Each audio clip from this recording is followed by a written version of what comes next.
Hello friends, welcome to SSC coaching centre. दोस्तों, आज के वीडियो में देखेंगे हम नंबर सिस्टम के प्रश्न। और ये सभी प्रश्न बहुत ही महत्वपूर्ण हैं, बार बार परीक्षाओं में आए हुए हैं। इस प्रश्न की मैं बात करूं, ये प्रश्न टेट के एग्जाम में आया था 2013 में। ठीक है, तो चलिए स्टार्ट करते हैं। पहला प्रश्न है, 1 से लेकर 30 तक सभी संख्याओं का योग ज्ञात कीजिए। 1 से लेकर 30 तक, 1 से लेकर 30 तक के क्या मतलब, 1 2 3 4 5, ऐसे ही कहां तक बोला है उसने उसने बोला 30 तक। इन सभी का योग ज्ञात करना है। अब मैं क्या करूं, 1 से लेकर 30 तक सभी संख्याओं को लिखूंगा, फिर सभी को जोड़ूंगा। जैसे 1 और 2 3, 3 और 3 6, 6 और 4 10, 10 5 15, ऐसे जोड़ता हुआ चलूं। ऐसा करूंगा तो बहुत टाइम लग जाएगा। इसके लिए हम क्या करेंगे, एक शॉर्टकट तरीका जो ट्रिक कहते हैं वो अपनाएंगे। तो ट्रिक क्या है दोस्तों, first plus last divided by 2, और जितनी संख्या उतने से गुना। तो 1 से लेकर 30 तक कितनी संख्या है, 30 संख्या है ना, तो 30 से गुना। बात समझ में आ गई। चलिए 1 और 30 को जोड़ेंगे तो कितना हो जाएगा, 31 डिवाइडेड बाई 2, जितनी संख्या उतने से गुना, मतलब 30 संख्या है। 2 से कटा दो 30 को, 15 बार में कटेगा। 15 का और 31 का गुना करूंगे। 15 एकम 15 का 5, कैरी का 1, 15 त्रिक का 45, कैरी का 1 जोड़ देंगे तो 46, यानी कि 465 हो जाएगा इनका योग। यानी कि डी ऑप्शन बिल्कुल सही जवाब हो गया आपका। क्लियर है, सभी के समझ में प्रश्न अच्छे से आ गया। 465 आपके प्रश्न का सबसे आसान सवाल हो गया। अब ये आसान है क्यों, ये ट्रिक हमारा लगा कैसे, ये ट्रिक हमारा फॉलो कैसे हुआ। देखिए 1 और 2 में 1 का अंतर, 2 और 3 में भी 1 का अंतर, 3 और 4 में 1 का अंतर। अंतर देखिए समान अंतर चल रहा है, चाहे तो 1 1 का अंतर हो, चाहे 2 2 का हो, चाहे 3 3 का हो, अंतर समान चलेगा। तो ये ट्रिक लगा देना। ठीक है, चलिए अब देखेंगे अगला प्रश्न। अगला प्रश्न है, 80 तक सभी सम संख्याओं का योग कितना होगा।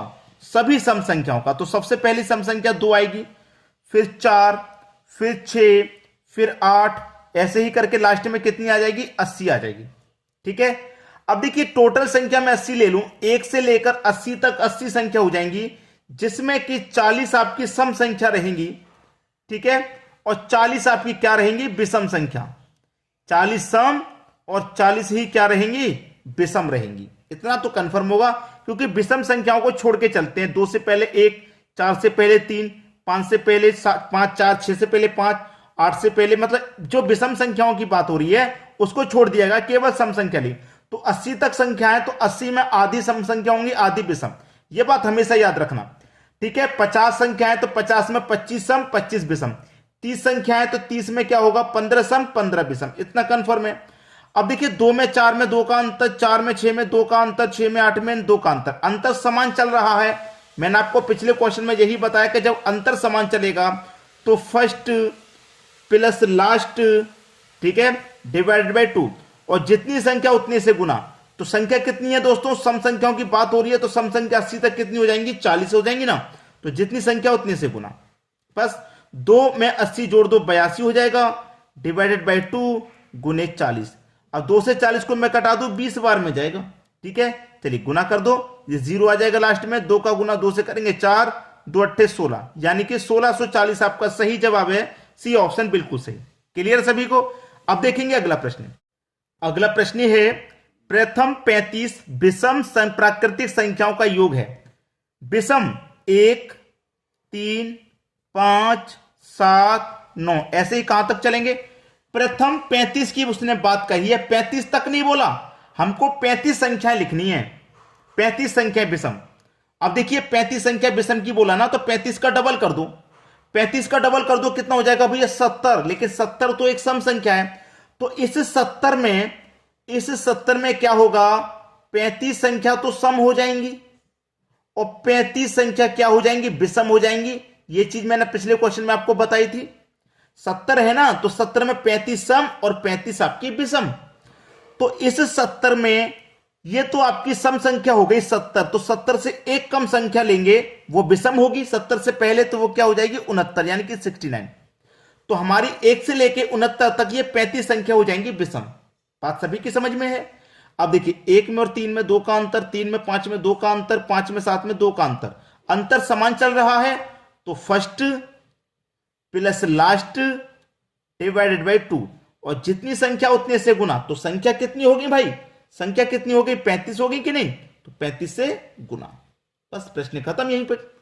चलिए 1 और 69 कितना हो जाएगा 70, डिवाइड बाई 2 और 35 से गुना, कटा दो भाई, 2 से कटाऊंगा 70 को तो ये 35 बार में कट जाएगा, 35 35 का गुना कर दो, 35 35 का गुना करेंगे, देखिए 35 गुने 35, 5 गुने 5 25 का 5, कैरी का 2। अब यहां पे एक ऑप्शन है केवल जिसमें इकाई अंक 5 आया है, ये रहा, और किसी में इकाई अंक 5 है ही नहीं, ये सही कर दो, पूरा कैलकुलेट करने की जरूरत नहीं पड़ेगी अब आपको भाई, एक ही ऑप्शन में तो 5 है। जब आप एग्जाम देते हो तो ये आपको ध्यान रखना होता है, हमें समय बचाना है, समय बचाना है ना, इकाई अंक 5 आया, एक ही में आया, बस ये तो सही हो गया, ठीक है, यही सही हो गया, बात खत्म। क्लियर सभी को। चलिए अब देखेंगे अगला प्रश्न। अगला प्रश्न है 51 52 प्लस 53 प्लस कहां तक जा रहे हैं हम, 100 तक जा रहे हैं, इसका मान क्या होगा, सभी का योग करना है, आसान है, इसमें तो कुछ है ही नहीं भाई। देखिए 51 52 53 सब में एक एक का अंतर है, सब में एक एक का अंतर चल रहा है, सब में एक एक का अंतर जब एक एक रहता है तो first plus last divided by 2 और जितनी संख्या उतने से गुना, तो 51 से लेके 100 तक कितनी संख्या हो जाएंगी, 50 हो जाएंगी, तो 50 से गुना कर दो। 51 और 100 151 डिवाइडेड बाई 2 गुने 50, अब 2 से कटा दूं 50 को तो ये 25 बार में जाएगा, 25 का गुना 1 से करो 25, 25 का 5 कैरी का 2, 25 का गुना 5 से करो 125 और कैरी का 2 127, 127 का 7, देखिए 127 ऐसे लिखा जाता है, 7 आ गया यहां तो कैरी का कितना बचा 12 बचा, तो 25 से कम 25, 25 में जोड़ दो 12 कैरी का, तो कितना हो गया भैया 37, ये आपका आंसर हो गया 37 75, 37 75 सी ऑप्शन बिल्कुल सही। क्लियर सभी को। चलिए अब देखेंगे अगला प्रश्न। अगला प्रश्न है 1 का स्क्वायर प्लस 2 का स्क्वायर प्लस 3 का स्क्वायर प्लस 4 का स्क्वायर 60 का स्क्वायर तक जा रहा है, इनका योग पता करना है। अगर लगातार संख्या होती सीधी सीधी, स्क्वायर ऊपर नहीं दिया जाता तो हम डायरेक्ट ही कर देते, जैसे हम तरीके आए, लेकिन यहां पे भाई स्क्वायर वाला है इनका योग, तो इसके लिए फॉर्मूला नोट कर लीजिए, n इंटू एन प्लस 1, ठीक है, इंटू 2n प्लस 1 और डिवाइडेड बाई 6, इस फॉर्मूले को आप नोट कर लें अभी के अभी, क्योंकि प्रश्न जब पूछा जाएगा ना एग्जाम में तो आपको इसी के आधार पे है, वरना आप देखते रह जाएंगे क्या करना है। n का मतलब होता है लास्ट पद यानी कि अंतिम पद, तो n आपका 60 हो गया, इंटू n आपका 60 है, 60 में जोड़ देंगे एक तो ये 61 हो जाएगा, इंटू n आपका 60 है, 60 का गुना 2 से कर दो 120 और 120 में एक जोड़ देंगे तो 121 हो जाएगा, और डिवाइड में आपका 6 है, ठीक है। चलिए 6 से कटा दूंगा मैं 60 को 10 बार में, अब इनका गुना कर लीजिए आप, ठीक है, इनका गुना आपको कर लेना है। चलिए इनका गुना आपको कर लेंगे, बात खत्म। पहले मैं क्या करूंगा, 10 का गुना कर दूं 61 से तो 610 हो जाएगा, ये हो जाएगा 610 गुने में कितना बचा 121, ठीक है, यानी कि 610 का गुना करना है 121 से, तो 1 का गुना 1 से करेंगे 1 रहेगा ना, 1 का गुना 0 से करेंगे तो 0, किसी भी संख्या का गुना 0 से करते हैं तो 0 ही आता है। 1 का गुना 1 से करने पे 1, 2 का गुना 0 से करने पे 2, तो 1 ही रहेगा। 1 का गुना 6 से करो 6, 1 का गुना 0 से करो 0, तब भी भाई 1 का गुना 6 से करेंगे 6, 1 का गुना 0 से करेंगे 0, कोई मतलब नहीं, 2 1 कम 2, तो 6 और 2 8, तो 6 के 12, 1 1 कम 1, तो 12 और 1 13, 13 का कितना आ जाएगा भाई, देखिए 2 6 के 12, 1 1 कम 1, 12 में 1 जोड़ेंगे तो 13, 13 का कितना आ जाएगा भाई 3 आ जाएगा, कैरी का 1। अब देखिए 0183 0183, भाई खत्म प्रश्न, समय बर्बाद मत करिए और कैलकुलेशन करेंगे, 1 मिनट और खर्च हो जाएगा आपका, आगे क्यों खर्च करें, हमें उस हिसाब से चलना है टाइम बचा के। चलिए अब देखेंगे अगला प्रश्न। अगला प्रश्न है 2 का स्क्वायर प्लस 4 का स्क्वायर प्लस 6 का स्क्वायर 18 का स्क्वायर 20 का स्क्वायर, तो यहां पे ध्यान से देखेंगे आप, तो ये सम संख्याओं के स्क्वायर चल रहे हैं, सम संख्याओं के। इससे पहले वाला जो प्रश्न था वो लगातार संख्याएं थी, प्राकृतिक संख्याएं थी, 1 का स्क्वायर 2 का स्क्वायर 3 का स्क्वायर ऐसे, लेकिन यहां तो सम संख्याओं का चल रहा है, तो सम संख्याओं के लिए जरूर कुछ अलग फॉर्मूला होगा, तो नोट कीजिए, n into n plus 1 into n plus 2 divided by 6। लगातार वाले में क्या था, केवल यहां 2n था, और यहां सम संख्याओं के स्क्वायर वाले में यहां से 2 हट गया, बस इतना नोट कर लीजिए। n का मान अंतिम पद यानी कि 20 इंटू 20 में जोड़ दो 1 तो 21, 20 में जोड़ दो 2 तो 22, बटे में कितना 6। ठीक है, चलिए कटा लो। 3 दूने का 6, 3 सत्ते 21, 2 से कटेगा 20, 10 बार में 10 का गुना कर दो 7 से तो 70 हो गया, और गुने में कितना है 22 है। ठीक है, ये 0 आ जाएगा लास्ट में। 7 दूने के 14 का 4, कैरी का 1, 7 दूने का 14, कैरी का 1, 15, 1540 सही जवाब 1540 बी ऑप्शन में। अब देखेंगे अगला सवाल। अगला प्रश्न है 1 का स्क्वायर, 2 का 3 का स्क्वायर, 5 का, 7 का, 23 का, 25 का। तो यहां पर ध्यान से देखेंगे तो ये विषम संख्याओं के स्क्वायर हैं। सबसे पहले देखा हमने प्राकृतिक संख्या का, फिर देखा सम संख्याओं का, अब आ गया विषम संख्याओं का। तो ये सीखना भी जरूरी है। तो सम संख्या के लिए जो आपने फॉर्मूला नोट किया है वही रहेगा विषम के लिए, n into n plus 1 into n plus 2। जो सम संख्या के लिए नोट किया है वही विषम के लिए है, सेम टू सेम। तो n आपका 25 इंटू 25 में जोड़ दो 1 तो 26, 25 में जोड़ दो 2 तो 27 हो जाएगा आपका। ठीक है, डिवाइड में 6 रहेगा। अब इसको कटा लेना, आंसर खत्म। 3 से कटेगा 2 बार में, 3 निमे का 27, 2 से कटेगा 26, 13 बार में। प्रश्न खत्म कर दो यहीं पे। 13 25 का गुना कर दो, 25 त्रिक का 75 का 5, कैरी का 7, 25 से कम 25, 25 में जोड़ दो 7 तो कितना हो जाएगा भैया 32। अब 325 का गुना कितने से हो जाएगा 9 से, 9 पंजे 45 का 5, कैरी का 4, 9 दूने का 18, 18 में 4 जोड़ दो 22, 22 का 2, कैरी का 2, 9 त्रिक का 27, 27 में 2 जोड़ देंगे तो 29, 25 किस ऑप्शन में है 29 25, 29 25 बी ऑप्शन में है। ये आपके प्रश्न का बिल्कुल सही जवाब हो गया। चलिए अब देखेंगे अगला प्रश्न। अगला प्रश्न है 1 की पावर 3, 2 की पावर 3, 3 की पावर 3, 4 की पावर 3, 20 की पावर 3। लगातार संख्याएं देखिए 1 2 3 4 5 लगातार संख्याएं, सभी का क्यूब दे रखा है, सभी का योग पता करना है हमें। अब ये क्यूब वाला प्रश्न आ गया। इसके लिए क्यूब वाले के लिए तो भाई अलग ही रहेगा, कुछ ना रहेगा, अलग ही रहेगा, जो भी रहेगा अलग। n into n plus 1 divided by 2। ठीक है, ये रहेगा। इसका क्या रहेगा whole square, whole square. N अंतिम पद होता है जानते हैं आप 20। ठीक है, अंतिम पद 20, 20 में जोड़ दो 1 तो कितना हो जाएगा भैया 21 डिवाइडेड बाई 2, और पूरे का क्या रहेगा होल स्क्वायर रहेगा। इतना समझ में आया। 2 से कटेगा 20 10 बार में। ठीक है, 2 से कटेगा 20 10 बार में।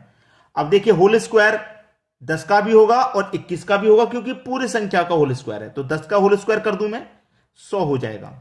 ठीक है, गुने 21 का होल स्क्वायर कर दूं 441 हो जाएगा। अब 441 का गुना 1 से करो तो 441 ही रहेगा, लेकिन 2 जीरो इसमें ऐड हो जाएंगे। 44 और 100 ये किस ऑप्शन में है 44 100, यानी कि बी ऑप्शन आपका बिल्कुल सही जवाब हो गया। आगे बात सभी की समझ में। अब देखेंगे अगला प्रश्न। अगला प्रश्न है 1 से लेकर 200 तक कितनी संख्याएं हैं जो 2 और 3 दोनों से विभाजित हों। 1 से लेकर 200 तक पूछा है। ठीक है, 1 से लेकर 200 तक। तो हमें करना क्या होगा, सबसे पहली बात तो यह है कि 2 और 3 दोनों से विभाजित होनी चाहिए।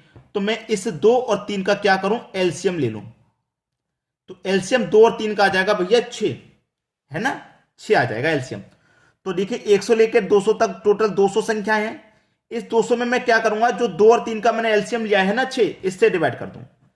6 से कटा दो 6 त्रिक का 18, 2 बचेगा 20, 6 त्रिक का 18, 2 बचेगा तो अब जाएगा नहीं। 33 बार में गया है ना, तो 33 ही आपका सही आंसर है। तो 200 तक ऐसी कितनी संख्या है जो 2 और 3 दोनों से कटेंगी, वो 33 संख्या है ऐसी। बी ऑप्शन हो गया सही जवाब। चलिए अब देखेंगे अगला प्रश्न। अगला प्रश्न है 100 से 400 के बीच कितनी संख्याएं हैं जो 5 और 7 दोनों से विभाजित हों। 5 और 7 दोनों से, तो एलसीएम ले लो 5 और 7 का। ठीक है, 5 7 35, एलसीएम कितना आ जाएगा भैया दोनों का 35 आ गया। अब हमसे 100 से 400 के बीच में पूछा, 100 से पहले वाली नहीं पूछा। तो 100 से पहले वाली तो हम निकालेंगे, लेकिन उन्हें घटा देंगे बाद में, क्योंकि 100 से पहले तक की जरूरत नहीं है, 100 से 400 की जरूरत है, 100 से ऊपर 400 तक। तो सबसे पहले तो हम 100 तक निकाल लेते हैं। 35 हमारा एलसीएम आया, तो 35 से डिवाइड कर दो। 35 से डिवाइड करेंगे, 35 दूने का 70। अगर 3 बार करूंगा तो 100 से ऊपर चला जाएगा 105, है ना। तो हमें ऊपर नहीं ले जाना, बस नीचे ही रखना है। जितना शेष बच जाएगा कोई मतलब नहीं। अब आ जाओ 400 तक पूछा तो 400 ले लो, डिवाइड करो भैया 35 से। कितनी बार में जाएगा, 35 से कटाएंगे तो देखिए 35 से कम 35, 5 बचेगा 50, फिर से 35 एकम 35, तो 11 बार में यहां गया। ये 100 तक जो निकाला था इसको तो घटा दो भाई, टोटल 11 बार है, 11 में से 2 घटा दीजिए तो 9 बचेगा। तो 9 संख्या है भाई ऐसी जो 5 और 7 दोनों से विभाजित हो जाएंगी। सी ऑप्शन बिल्कुल सही, क्योंकि हमें 100 तक जरूरत नहीं है, 100 से ऊपर 400 तक पूछा है, 100 से ऊपर 400 तक, ठीक है, 100 से ऊपर 400 तक, तो 100 तक की हमने निकालनी 2, ठीक है, और टोटल 400 की होगी 11, यानी कि ये जो आपकी 11 हैं ये 1 से लेकर पूरी 400 की हैं 11, और जिसमें 1 से लेकर 100 तक की आपकी कितनी है, 1 से लेकर 100 तक की 2 है, तो मैं 100 तक की 2 माइनस कर दूंगा तो 1 से लेकर 101 से लेकर 400 तक की 9 बचेंगी। बात सभी की समझ में आ गई। तो आज के वीडियो में दोस्तों इतना ही। कमेंट करके बताइएगा आज का वीडियो आपको कैसा लगा। ठीक है दोस्तों, धन्यवाद।